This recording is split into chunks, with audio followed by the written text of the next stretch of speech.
பல்லவி சொல்றாங்க, அண்ணே நான் கூட தான் உன் கூட காலேஜுக்கெல்லாம் வந்திருக்கேனே, பைக்க ஸ்லோவா ஓட்டுன்னு நானும் எத்தனை வாட்டினே சொல்றது. இப்ப பாருண்ணே எவ்வளவு பெரிய கட்டு போட்டுட்டு வந்திருக்க நீ. விஷால் சொல்றாரு, இவ ஒருத்தி ஏண்டி வாய மூடிட்டு சும்மா இரு. வீட்டுல இருக்க எல்லாரும் விஷால பார்த்து வருத்தப்படுறாங்க. சிந்தாமணி சொல்றாங்க, என்ன ஸ்ரீஜா அது, அந்த இசை உண்மையை சொல்லிடுவா, இந்த வீட்டுக்குள்ள வரமாட்டான்னு நினைச்சுக்கிட்டு இருந்தோம். இவன் என்னடான்னா கால்ல கட்டோட வந்திருக்கான். அதான்க்கா இவனுக்கு நிஜமாலே ஆக்சிடென்ட் ஆயிடுச்சா இல்ல இசை உண்மைய சொல்லக்கூடாதுன்னு இப்படி பண்ணிருக்கானா? பல்லவிய பார்த்து ராகவ் சொல்றாரு, பேசாம இரு, அவனே எங்கேயோ விழுந்து எந்திரிச்சிட்டு வந்திருக்கான், நீயும் எல்லார்கிட்டையும் பேசி உசுப்பேத்தி விடாத.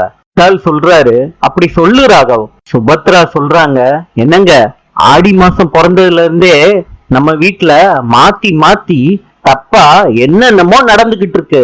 இன்னும் 2 நாள்ல சுமங்கலி பூஜை வேற இருக்கு. இந்த நேரத்துல போய் இவனை இப்படி கட்டோட பாக்குறது கஷ்டமா இருக்குங்க. இருடா விஷால், நான் வந்துடுறேன். அம்மா சுபத்ரா கடவுளை வேண்டிக்கிறாங்க. நாளை சந்திப்போம்.